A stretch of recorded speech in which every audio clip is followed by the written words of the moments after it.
Sa usaping legal natin ngayong araw, nanawagan ang ilang grupo na sertipikahang urgent ni Pangulong Ferdinand R. Marcos Jr. ang sexual orientation, gender identity, gender expression or sex characteristics o SOGI SC Equality Bill. Layunin ng nasabing batas na ipagbawal ang diskriminasyon base sa SOGI SC ng isang tao.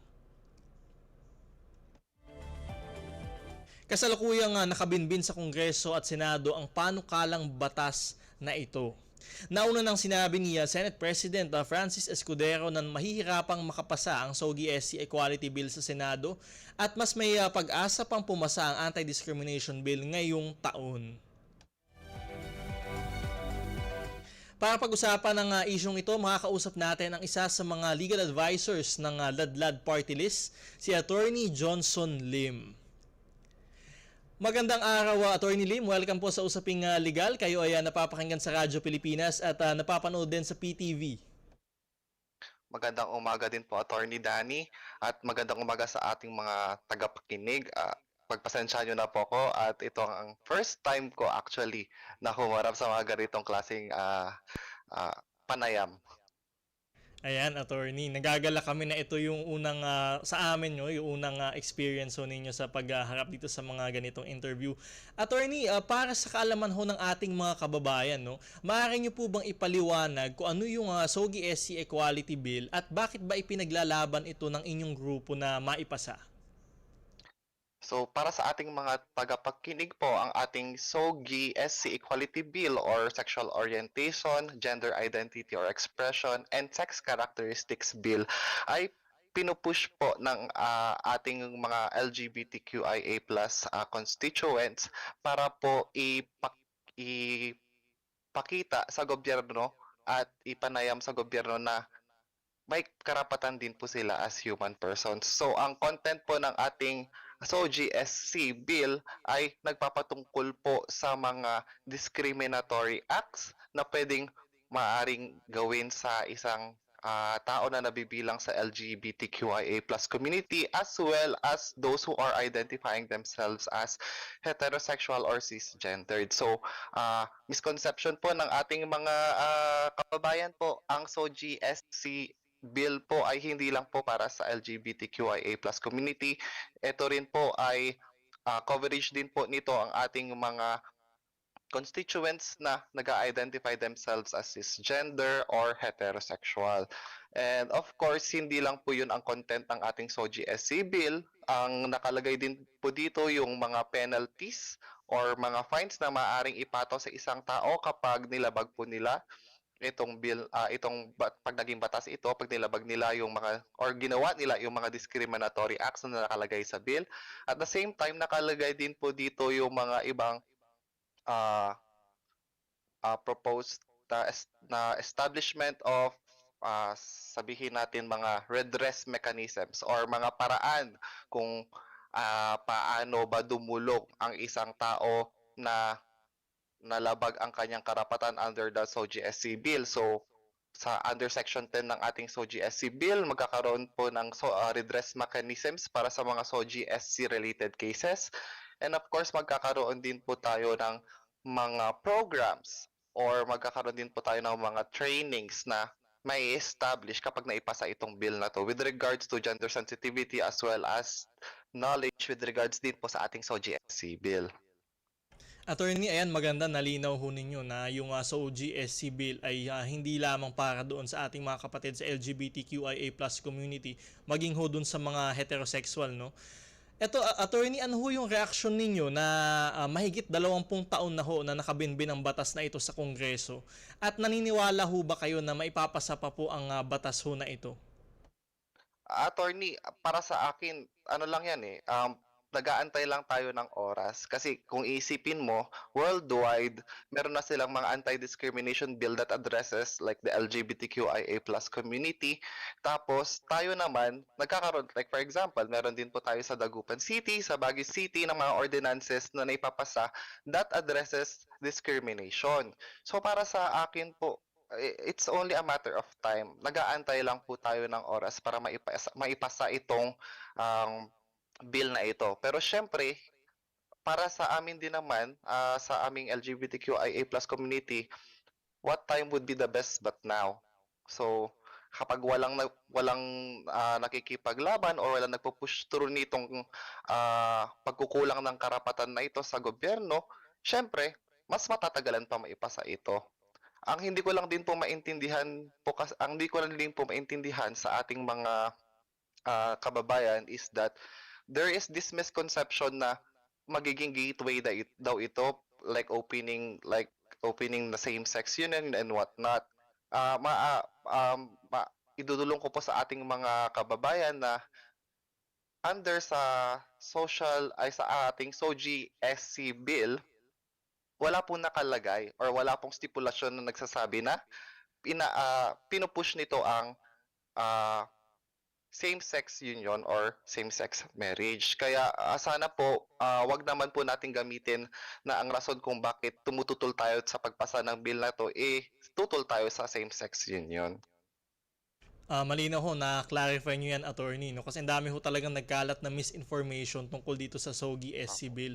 Ito, attorney, sinabi ni Senate President Cheese Escudero na mahihirapang makapasa ang SOGI SC Equality Bill sa Senado.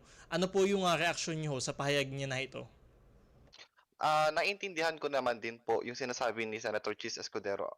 Nararapat nga lang po na siyempre sa pagdating sa pagpapasa ng isang batas, meron tayong grupo na nag-a-agree sa pagpasa at meron tayong grupo na nagdi-disagree. Para lamang po maibigay natin sa mga constituents natin ang nararapat na batas para sa kanila. Kasi siyempre naman kung magpapasa lang tayo ng batas basta-basta, it would be prone to abuse, siyempre.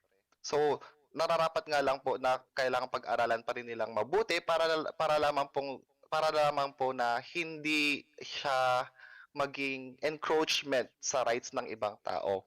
Although sa ating SOGI-SC bill ngayon, nakikita ko po na wala naman pong actual na encroachment on the rights of other people pag naipasa po itong batas na ito. So, ang dulong ko lang naman po sa ating Senado at sa House, sa ating gobyerno, what I say is that ipasa na po nila itong SOGI-SC bill na to kasi nararapat lamang po ito para ibigay sa ating mga constituents na part ng LGBTQIA+ community as well as our other constituents na covered nitong batas na ito.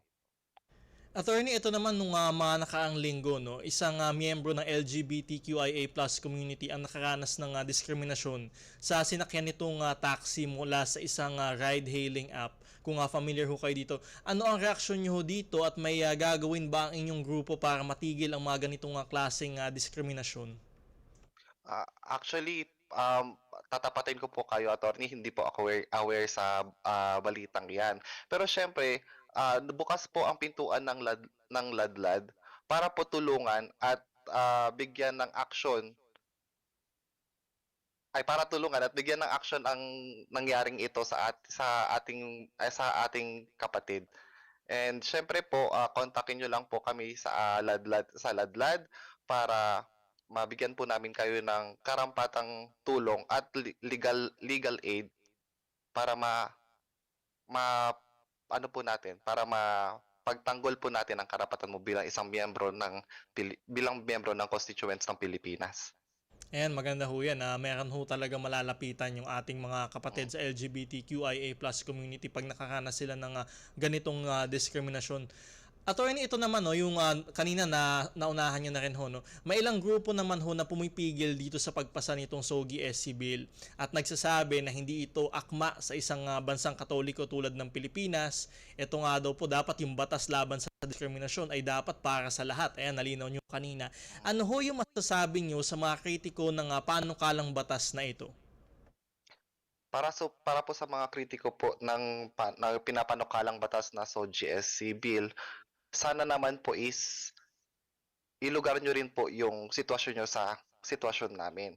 Naintindihan ko po yung pananaw nyo na may pinaglalaban po kayong paniniwala. Siyempre, kasi paniniwala nyo po yan. Pero at the same time, pag dilugar nyo ang sarili nyo o ang buhay nyo sa sapatos namin, maintindihan nyo po kung ano yung pinagdaranasan namin.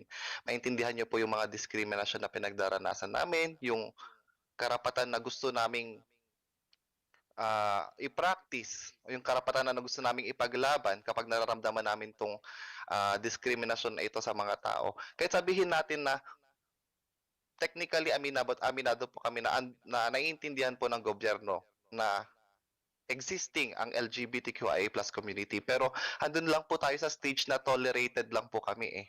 Tolerated on the existence of the LGBTQIA+ community. What we are looking for right now po, attorney, is the acceptance not only of the government but also of the whole community of our existence. Naniniwala din po ako na siyempre hindi mo ipaglalaban ng isang bagay kapag hindi mo pa na-experience. So kapag hindi nangyayari sa'yo ito, there would be no burn or there would be no fire in you to fight for that said right. Pero pag nakikita mo ito or naranasan mo ito or kung ang kamag-anak mo, kaibigan mo or loved one, nakita mo na naranasan din nila ito, magkakaroon ng fire or burn inside of you to fight for that said right. Para sa mga critics po natin, magkaroon po tayo ng dialogue. Intindihin po natin ang isa't isa. Sabihin po natin yung mga grievances natin, linawin po natin yung mga misconceptions sa pagdating sa pagpasa ng isang batas, sa pagdating sa paglaban natin sa ating karapatan, sa mga paniniwala at lahat-lahat. At sigurado po tayo magkakaroon po tayo ng same ground or equal grounds na magkakaintindihan po tayo. Isipin na lang po natin pare-pareho po tayong mga tao na nabubuhay sa mundo. So dapat lamang po na nararapat lang po na sa bawat tao na nakakausap natin or nakakasama natin sa buhay, dapat intindihin din po natin ang sitwasyon nila. Yun lang po ang hinihingi din namin. Ayan ho, maganda attorney na nalinaw nyo din ho, no, na open ho kayo sa dialogue. At yun nga ho, yung sinasabi ho nila, kasi sinasabi nila, bakit ba special ba sila? Ba't kailangan nila ng gantong klaseng batas? Nalinaw nyo naman ho na talagang para sa lahat ho itong SOGI SC Equality Bill. Panghuli na lamang ho, no, attorney, para ho nagdiriwang ho tayo ngayon ng Pride Month. Ano ho ang mensahe nyo sa mga miyembro ng LGBTQIA+ community na patuloy pa rin na nakakaranas ng diskriminasyon sa ating bansa? Para po sa ating mga kapatid na nakakaranas po ng diskriminasyon sa ating bansa na up until now na very widespread na po ang information with regards to LGBTQIA+ community. Open po ang pintuan ng ladlad para tumulong po sa inyong mga problema at para sa mga hinaharap na diskriminasyon at gagawin po namin ang lahat para matulungan po kayo. At tiwala lang po, malapit na po nating makamit ang ating karapatan bilang miyembro ng LGBTQIA+ community. Huwag po tayong tumigil na ipaglaban ang ating karapatan dahil doon lamang po mapapabilis ang pagpasa ng batas na ito. Ayan ho, maraming salamat ho sa inyong oras, Attorney Lim. Maraming salamat din po, Attorney Danny. Actually, idol po kita. At maraming salamat po sa pag-push sa usaping legal dahil para sa ating kaalaman ng ating mga constituents, itong klaseng programang ito ay part ng parang isang form ng legal aid sa pagtulong sa ating mga taong nangangailangan talaga ng legal advice na hindi nila, syempre sa ating mga constituents na hindi kayang mag-afford ng legal advice. So maraming salamat, Attorney Danny, and good luck and Godspeed po sa programa. Sana po lumago pa po ulit. And thank you, Attorney Lim. At sa mga kapatid natin na LGBTQIA+ community, Happy Pride Month ho sa inyong lahat. Maraming salamat, Attorney Lim. Maraming salamat din po. Si Attorney Johnson Lim, legal advisor ng Ladlad Party List.